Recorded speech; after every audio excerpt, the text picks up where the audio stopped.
Бәріңе сәлем, менің атым Амина Азгатова, жасым 11-де, Маңғыстау облысы, Ақтау қаласынан келіп тұрмын.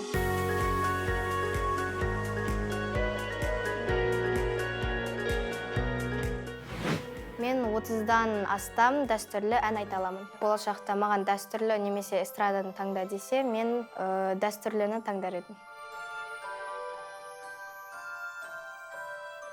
Мен Қазақстан дауысының үлкендер тобын бәрін қарап шықтым.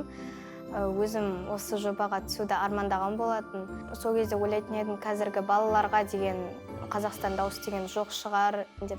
Бірақ осы балалар жылы қылғанына қатты қуаныштымын, себебі бұл менің арманым болады. 4-5 жыл болды сахнада жүргеніне.